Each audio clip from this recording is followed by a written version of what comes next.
What's up, guys? Just doing a little bit of last minute preparation before I head out for Texas tomorrow. And a couple things before we get into today's video. First off, in response to a ton of questions I had on what I like to take hunting in regards to camo, knives, boots, socks, etc., I decided that it would be best, rather than trying to tell you where to order them, to just post the links to Amazon. And they're in the description of all the videos right now. So if you go there, you can look at everything or most of the stuff that I like to use, buy it on Amazon. It won't cost you anything more, but it does give us a little kickback through Amazon for buying it through our link. And it's kind of cool. You know, all the money we make through this channel, well, I say all the money, the very little money we make through this channel goes right back into the channel. So, you know, the more we get, the more content we can provide, and the better off everybody is. On that note, today's video is going to be on helical. So left-hand helical versus right-hand helical, how to determine which is going to be best for you and what causes the arrow to behave the way it does. So if any of that sounds interesting to you, stay tuned because we're going to dive right in.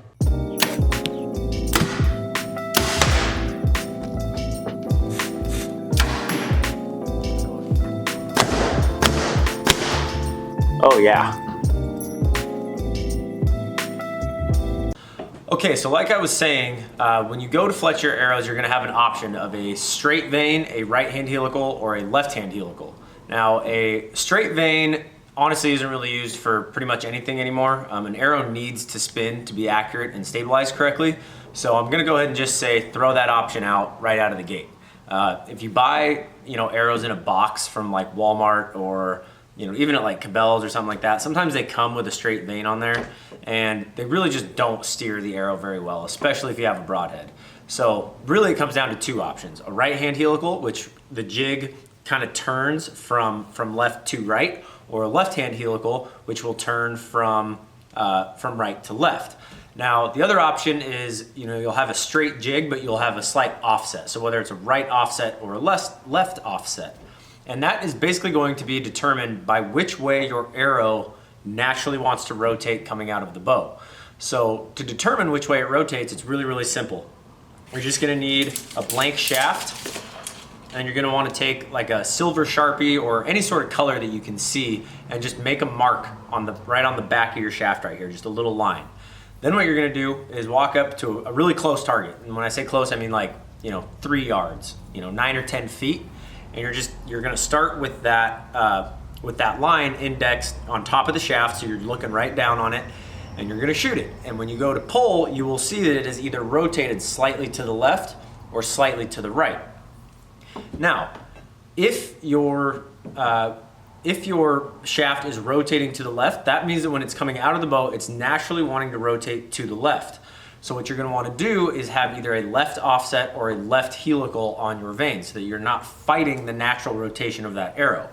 Conversely, if it's rotating to the right, you're gonna wanna fletch it with a right-hand helical. Again, so you're not fighting the natural rotation of that arrow.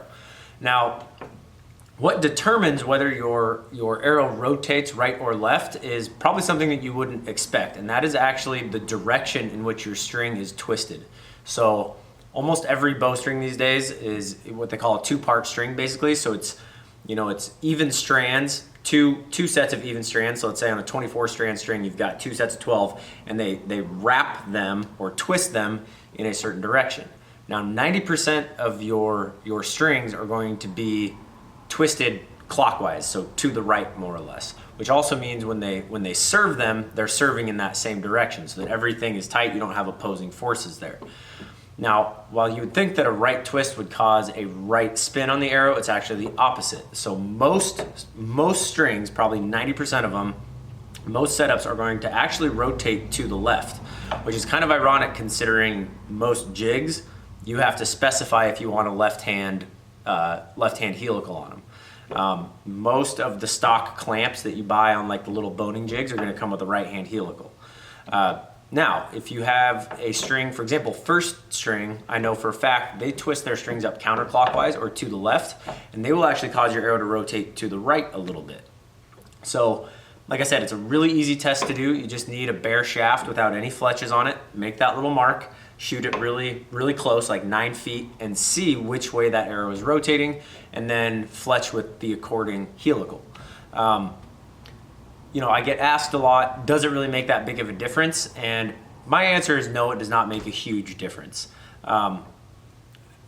You know, I think it's going to take a pretty experienced, skilled shooter to really see a difference in group size and a really well-tuned bow. You know, those vanes, like let's say you have a right-hand helical, but your bow, your arrow's naturally wanting to turn to the left.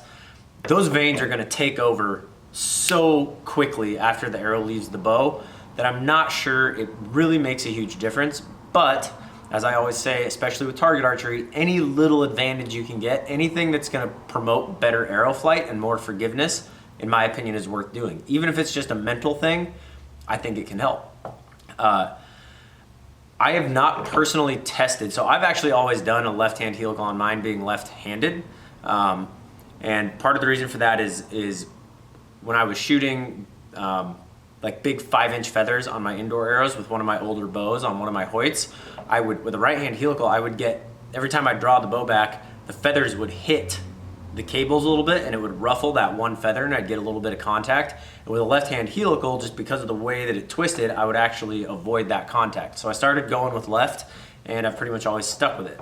Now, I can tell you that in a lot of interviews I've seen and gear reviews on kind of like what the pros shoot on like Bow Junkie Media and USA Archery and stuff like that, most guys are shooting a left-hand helical. And I'm guessing that's because most strings are twisted to the right, and so that's what's determining that. So I would be actually curious if any of you have had any experience with the right versus left helical, and if you've ever actually seen any group size differences. I'm actually kind of curious after, you know, I've had a few people reach out and say, well, you know, which one should I go with? And at the shop here, all of our jigs are right helical. And you know, we have a lot of guys that are really good shooters. You know, they're shooting groups like that at 60, 70 yards. So I'm not sure going to a left-hand helical is really going to tighten that up for them. So I've never really, you know, bothered to switch or make the change here. We do have a left-hand jig for people that want that, but I can only think of a couple guys that actually utilize that. So I think I'm going to do in the next weeks here, once I get back from this tournament, and I've got a couple commitments the next couple weekends, but I'm going to do a test with 6 arrows with a right fletch and 6 arrows with a left fletch, and you know, shoot them all at the same distance and see if I see any difference in group size or if this really doesn't matter. Again, I kind of think that it doesn't matter that much other than getting clearance on your cables with like high profile feathers, but you never know, it might really work. So again, I don't think this is something that's critical. If you have a right-hand helical on your arrows, by no means do I expect you to go and strip them all and fletch them with a left-hand helical just because you saw this video. You know, maybe on the next set of arrows you get, see if they can fletch them with a left-hand helical and see if that makes any difference. The theory, I think, makes sense where, you know, if your arrow is naturally wanting to turn one direction, why fight that? You know, let the vanes help it versus, you know, try to stabilize it and get it going the other way. So kind of a cool thing to play around with, I think. But I just wanted to make a video to help you know how to determine whether, you know, you need a right or left helical based on your arrow's natural rotation. So again, if your arrow is rotating to the left, go with the left helical. If it's rotating to the right, go with the right-hand helical. Pretty simple. So thanks for watching. As always, hit that subscribe button if you haven't already. It really helps us out a lot. Feel free to comment, as always. I'm sure some of you have had experience with this, and I'd love to hear your feedback on it. So really looking forward to seeing what you guys have to say. I'm headed to Texas on Thursday for a shoot. It's called the Texas Shootout. It's the last USAT tournament of the year, and I'm really looking forward to shooting, but expectations, for me, I have high expectations, but where that's going to stack up against all these pros, I'm not sure, because you pretty much have the entire U.S. national and world team there. So anyway, I'll make a post when I get back, kind of let you know how I did, what the conditions are like, all that. But should be a fun time. So if I don't get back to you right away, it's probably because I'm, you know, traveling and my phone is off or something like that. But I will try to get back to you in a timely manner as soon as I'm kind of settled in Texas and can start getting back to some comments. So thank you guys for watching. See you on the range. Keep them in the middle.